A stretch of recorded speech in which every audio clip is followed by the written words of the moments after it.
नमस्कार दोस्तों, मैं सुनीता कथा मंथन में आपका स्वागत करती हूँ। कथा मंथन में आज की कहानी है एक्ट्रेस। लेखक मुंशी प्रेमचंद। रंगमंच का पर्दा गिर गया। तारा देवी ने शकुंतला का पाठ खेलकर दर्शकों को मुग्ध कर दिया। जिस वक्त वह शकुंतला के रूप में राजा दुष्यंत के सम्मुख खड़ी ग्लानि, वेदना और तिरस्कार से उत्तेजित भावों को आग्नेय शब्दों में प्रकट कर रही थी, दर्शक वृंद शिष्टता के नियमों की उपेक्षा करके मंच की ओर उन्मत्तों की भांति दौड़ पड़े थे और तारा देवी का यशोगान करने लगे थे। कितने ही तो स्टेज पर चढ़ गए और तारा देवी के चरणों पर गिर पड़े। सारा स्टेज फूलों से पट गया, आभूषणों की वर्षा होने लगी। यदि उसी क्षण मेनका का विमान नीचे आकर उसे उड़ा ना ले जाता तो कदाचित उस धक्कम धक्के में 10-5 व्यक्तियों की जान ही चली जाती। मैनेजर ने तुरंत आकर दर्शकों की गुण ग्राहकता का धन्यवाद किया और वादा भी किया कि दूसरे दिन फिर वही तमाशा होगा। तब जाकर के कहीं लोगों का मोहोन्माद शांत हुआ। मगर एक युवक उस वक्त भी मंच पर खड़ा रहा। लंबा कद, तेजस्वी मुद्रा, कुंदन सा रंग और देवताओं का सा स्वरूप। मुख से एक ज्योति निकल रही थी, जैसे कोई राजकुमार सा मालूम पड़ता था। सारे दर्शक जन जब बाहर निकल गए, उसने मैनेजर से पूछा, क्या मैं तारा देवी से एक क्षण के लिए मिल सकता हूँ? मैनेजर ने उपेक्षा के भाव से कहा, यह ऐसा कोई नियम नहीं है। तो चलिए, मेरा एक पत्र उनके पास आप भेज सकते हैं। मैनेजर ने उसी उपेक्षा के साथ कहा, जी नहीं, क्षमा कीजिएगा, यह हमारे नियमों के विरुद्ध है। युवक ने कुछ और न कहा और जब निराश होकर स्टेज से उतरने लगा तो मैनेजर ने पूछा, जरा रुकिए, आपका कार्ड। युवक ने जेब से कागज का एक टुकड़ा निकालकर कुछ लिखा और दे दिया। मैनेजर ने पुर्जे को उड़ती हुई निगाह से देखा। उस पर लिखा था, कुंवर निर्मलकांत चौधरी, OBE।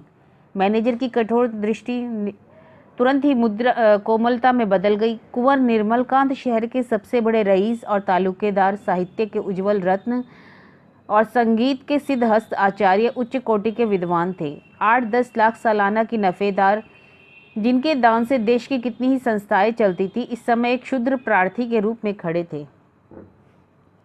मैनेजर अपने उपेक्षा भाव पर लज्जित हो गया और विनम्र शब्दों में बोला, क्षमा कीजिएगा, मुझसे बड़ा अपराध हुआ। मैं अभी तारा देवी के पास हुजूर का कार्ड लिए जाता हूँ।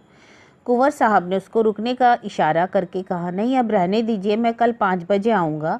इस वक्त तारा देवी को कष्ट होगा, यह उनका विश्राम का समय है। मैनेजर बोला, मुझे विश्वास है कि वे आपकी खातिर इतना कष्ट सहर्ष सहन कर लेंगी। मैं 1 मिनट में आता हूँ। किंतु कुंवर साहब अपना परिचय देने के बाद अपनी आतुरता पर संयम का पर्दा डालने के लिए विवश थे। मैनेजर को सज्जनता का धन्यवाद दिया और कल आने का वादा करके चले गए।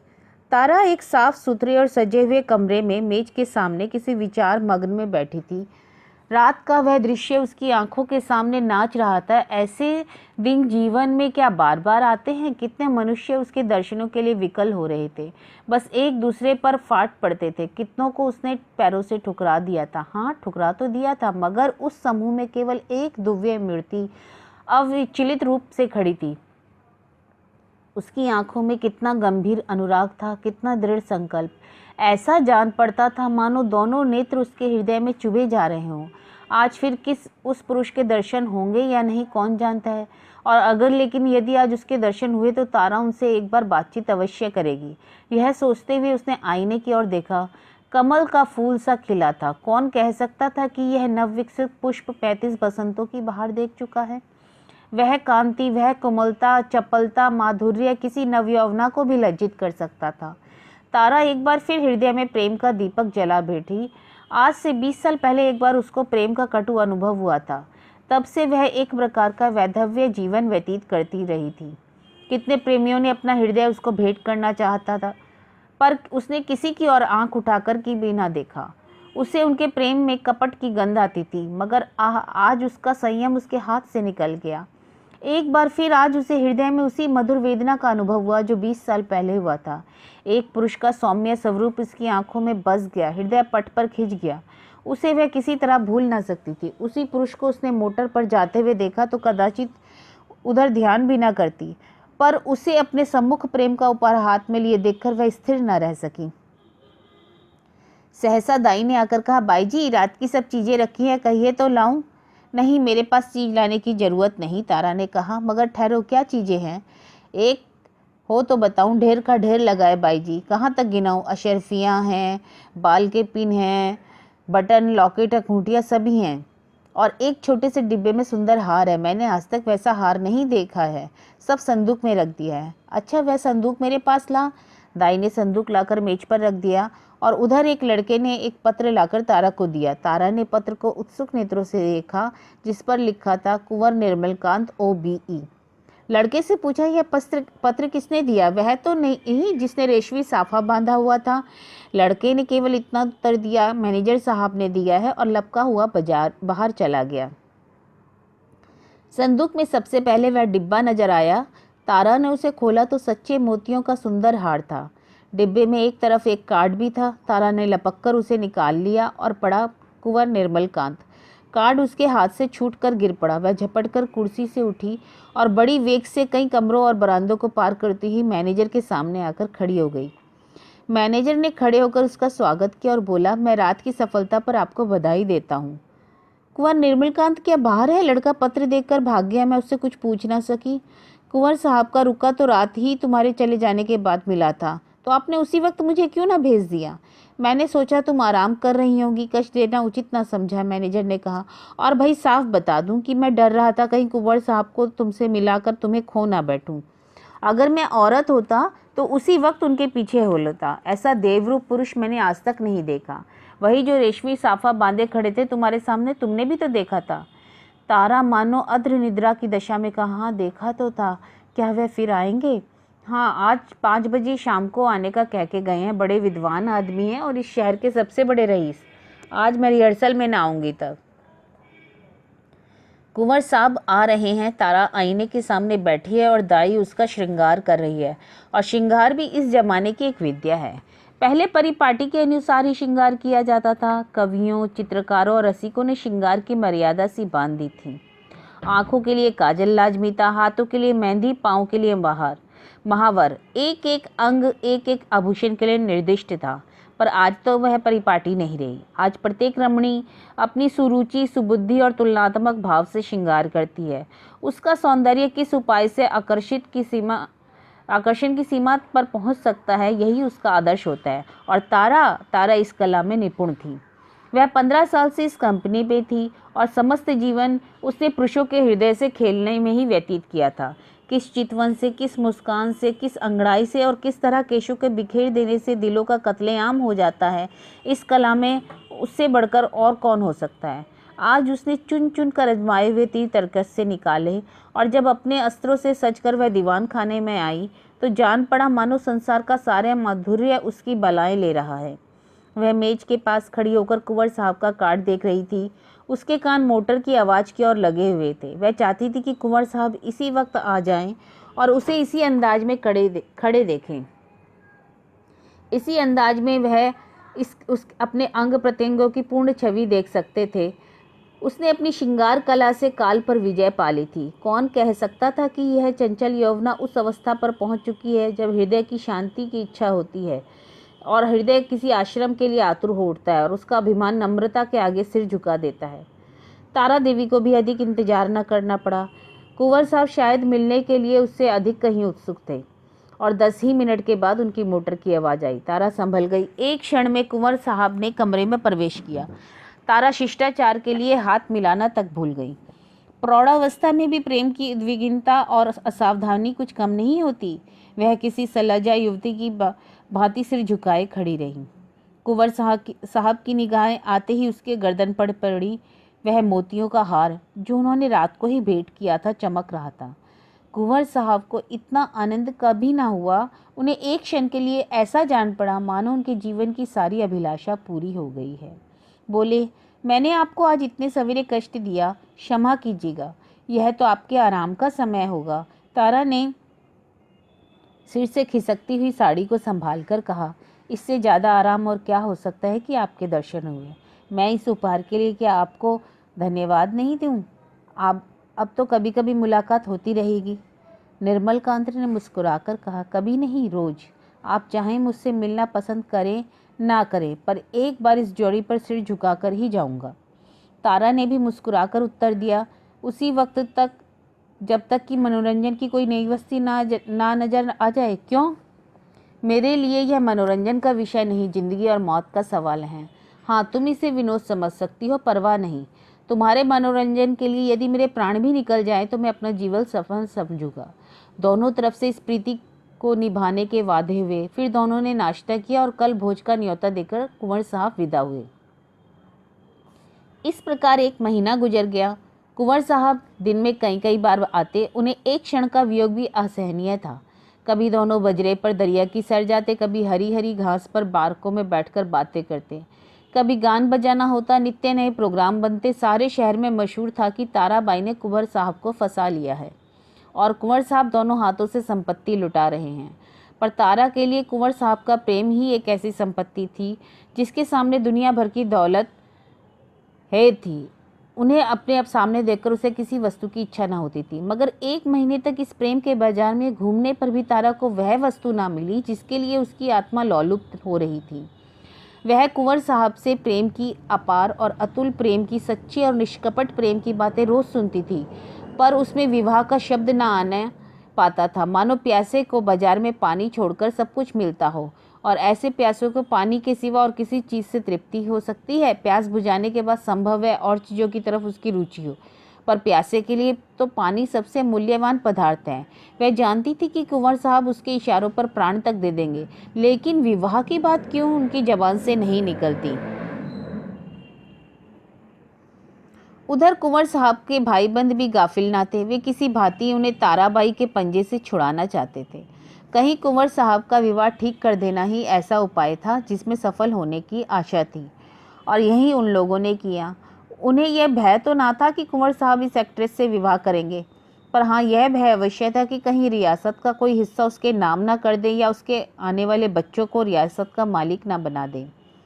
कुंवर साहब पर चारों ओर से दबाव पड़ने लगे, यहाँ तक कि यूरोपियन अधिकारियों ने भी उन्हें विवाह कर लेने की सलाह दी। उस दिन संध्या समय कुंवर साहब ने ताराबाई के पास जाकर कहा, तारा देखो, तुमसे एक बात कहता हूँ, इनकार न करना। तारा का हृदय उछलने लगा। बोली, कहिए क्या बात है? ऐसी कौन सी वस्तु है जिसे आपकी भेंट करके मैं अपने को धन्य समझूं? बात मुंह से निकलने की देर थी, तारा ने स्वीकार कर लिया। वह बहुत खुश हुई और खुश होते हुए रोती हुई कुंवर साहब के पैरों पर गिर पड़ी। एक क्षण के बाद तारा ने कहा, मैं निराश हो चली थी। आपने बड़ी लंबी परीक्षा ली। कुंवर साहब ने जब दांतों तले उंगली दबाई और मानो कोई अनुचित बात सुन ली हो। यह बात नहीं है तारा, अगर मुझे विश्वास होता कि तुम मेरी याचना स्वीकार कर लोगी तो मैं कदाचित पहले ही दिन भिक्षा के लिए हाथ फैला देता, पर मैं अपने को योग्य नहीं पाता हूँ तुम्हारे। तुम सद्गुणों की खानो और मैं जो कुछ हूँ वह तुम जानती हो। मैंने निश्चय कर लिया कि उम्र भर तुम्हारी उपासना करता रहूँगा और शायद कभी प्रसन्न होकर तुम मुझे बिना मांगे ही वरदान दे दो। बस यही मेरी अभिलाषा थी। मुझ में अगर कोई गुण है तो यही कि मैं तुमसे बहुत प्रेम करता हूँ। कुंवर साहब देर रात तक अपने दिल की बातें कहते रहे। तारा सिर झुकाए सुनती रही, पर आनंद की जगह उसके मुख पर एक प्रकार का शोभ लज्जा से मिला हुआ अंकित हो रहा था। यह पुरुष इतना सरल, इतना निष्कपट और विनीत और उदार है। सहसा कुंवर साहब बोले, तो मेरे भाग्य किस दिन उदय होंगे तारा? दया करके बहुत दिन तक ना टालना। तारा ने कुंवर साहब की सरलता से परास्त होकर कहा, कानून का क्या कीजिएगा? कुंवर साहब ने कहा, इस विषय में तुम निश्चिंत रहो तारा, मैंने वकीलों से पूछ लिया है। एक कानून ऐसा है जिसके अनुसार हम तुम एक प्रेम सूत्र में बंध सकते हैं। उसे सिविल मैरिज कहते हैं। बस आज ही के दिन वह शुभ मुहूर्त आएगा। क्यों? तारा सिर झुकाए बोल ना सकी। मैं प्रातःकाल आऊँगा, तैयार रहना। तारा सिर झुकाए रही, मुँह से एक शब्द ना निकला। कुंवर साहब चले गए, पर तारा वहीं मूर्तिवत बैठी रही। पुरुषों के हृदय से क्रीड़ा करने वाली चतुर नारी क्यों इतनी विमूढ़ हो गई? विवाह का एक दिन और बाकी है। तारा को चारों ओर से बधाइयाँ मिल रही थी। थिएटर के सभी स्त्री पुरुषों ने अपने सामर्थ्य के अनुसार उसे अच्छे अच्छे उपहार दिए। कुंवर साहब ने भी आभूषणों से सजा हुआ एक सिंगारदान भेंट किया। उनके 2-4 अंतरंग मित्रों ने भांति भांति की सौगातें भेजी, पर तारा के सुंदर मुख पर हर्ष की एक रेखा भी नहीं नजर आती थी। वह शुद्ध और उदास है। उसके मन में 4 दिनों से निरंतर यही प्रश्न उठ रहा है, क्या कुंवर के साथ विश्वासघात करे? जिस प्रेम के देवता ने उसके लिए अपने कुल मर्यादा की तिलांजलि दे दी, अपने बंधुजनों से नाता तोड़ा, जिसका हृदय हिमकण के समान निष्कलंक है, नहीं, वह इतनी नीच नहीं हो सकती। अपने जीवन में उसने कितने युवकों से प्रेम का अभिनय किया था, कितने ही प्रेम के मतवालों को वह सब्ज बाग दिखा चुकी थी, पर कभी उसके मन में ऐसी दुविधा न हुई थी, कभी उसके हृदय ने उसका तिरस्कार न किया था। क्या इसका कारण इसके सिवा कुछ और था कि ऐसा अनुराग उसे कहीं और न मिला था? क्या वह कुंवर साहब के जीवन को सुखी बना सकती है? ढलते हुए सूर्य से मध्याह्न का सा प्रकाश हो सकता है? असंभव। वह स्फूर्ति, वह चपलता, विनोद, सरल छवि, तालीनता, त्याग, आत्मविश्वास कहाँ से लाएगी, जिसके सम्मिश्रण को यौवन कहते हैं? नहीं, वह कितना ही चाहे पर कुंवर साहब के जीवन को सुखी नहीं बना सकती। बूढ़ा बैल कभी जवान बछड़ों के साथ नहीं चल सकता। आहा, उसने यह नौबत ही क्यों आने दी? उसने क्यों कृत्रिम साधनों से, बनावटी सिंगार से कुंवर को धोखे में डाला? अब इतना सब कुछ हो जाने पर किस मुंह से कहेगी कि मैं रंगी हुई गड़िया हूँ? जवानी मुझसे कब की विदा हो चुकी है, अब केवल उसका पद चिन्ह रह गया है। रात के 12 बज गए। तारा मेज के सामने इन्हीं चिंताओं में मग्न बैठी थी। मेज पर उबारों के ढेर लगे हुए थे, पर वह किसी चीज को देखती ना थी। जिन चीजों पर 4 दिन पहले वह प्राण देती थी, आज वह उसको घृणा से देख रही थी। तारा ने सोचा, क्यों ना वह कहीं भाग जाए, अगर एक ऐसी जगह चली जाए जहाँ उसे कोई न जानता हो। कुछ दिनों के बाद जब कुंवर साहब का विवाह हो जाएगा तो वह फिर आकर के उनसे मिलकर सारा वृत्तांत उन्हें सुनाएगी। इस समय कुंवर साहब पर वज्रपात सा होगा। हाय, न जाने क्या दशा होगी, पर इसके सिवा और कोई मार्ग नहीं है। अब उनके दिन रो रो कर कटेंगे, लेकिन कितना ही दुख क्यों ना हो, वे अपने प्रियतम के साथ छल नहीं कर सकती। तभी दाई ने आकर कहा, बाई जी चलिए कोई थोड़ा भोजन कर लीजिए, अब तो 12 बज गए। मुझे भूख नहीं है, तुम जाकर के खा लो। दाई बोली, मुझे भूल ना जाइएगा, मैं भी आपके साथ चलूंगी। अच्छा, तुमने अच्छे कपड़े बनवा लिए? अरे बाई जी, मुझे कपड़े का क्या करना है, अपना कोई उतारा दे दीजिएगा, कहकर दाई चली गई। तारा ने घड़ी देखी, सचमुच 12 बजे थे। केवल 6 घंटे और हैं। प्रातःकाल कुंवर साहब उसे मंदिर में ले जाने के लिए आ जाएंगे। हे भगवान, जिस पदार्थ के लिए तुमने इतने दिनों तक मुझे वंचित रखा, वह आज क्यों सामने लाए? यह भी तुम्हारी कोई क्रीड़ा है? तारा ने एक सफ़ेद साड़ी पहन ली, सारे आभूषण उतार कर रख दिए। गर्म पानी था, साबुन और से मुंह धोया और आईने के सम्मुख आकर खड़ी हो गई। कहाँ थी वह छवि, वह ज्योति जो आंखों को लुभा लेती थी? रूप वही था, पर कांति कहाँ थी? अब भी वह यौवन का स्वांग भर सकती है? तारा को अब वहाँ एक क्षण भी रहना कठिन हो गया। मेज पर फैले हुए आभूषण और विलास की सामग्रियां मानो उसे काटने के लगी। उसने सोचा, कहीं भाग जाऊं। रेल से भागती हूँ तो भागने ना पाऊंगी। सवेरे ही कुंवर साहब के आदमी छूटेंगे और चारों तरफ मेरी तलाश होने लगेगी। वह ऐसे रास्ते से जाएगी जिधर किसी का ख्याल ना जाए। तारा का हृदय इस समय गर्व से छलका पड़ता था। वह दुखी ना थी, निराश भी ना थी। वह फिर कुंवर साहब से मिलेगी, किंतु वह निस्वार्थ संयोग होगा। प्रेम के बनाए हुए कर्तव्य मार्ग पर चल रही है, फिर दुख क्यों, निराशा क्यों? सहसा उसे ख्याल आया, ऐसा ना हो कुंवर साहब उसे ना पाकर शोक विहलता की दशा में कुछ अनर्थ कर बैठे। इस कल्पना से उसके रोंगटे खड़े हो गए और एक क्षण के लिए उसका मन कातर हो उठा। फिर मेज पर आ जा बैठी और पत्र लिखने लगी। प्रियतम, मुझे क्षमा करना, मैं अपने को तुम्हारी दासी बनने के योग्य नहीं पाती। तुमने मुझे प्रेम का वह स्वरूप दिखा दिया जिसकी इस जीवन में आशा न कर सकती थी। मेरे लिए इतना ही बहुत है। मैं जब तक जीऊंगी तुम्हारे प्रेम में मग्न रहूंगी।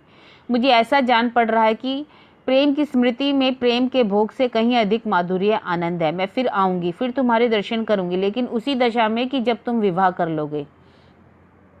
यही मेरे लौटने की शर्त है। मेरे प्राणों के प्राण, मुझसे नाराज न होना।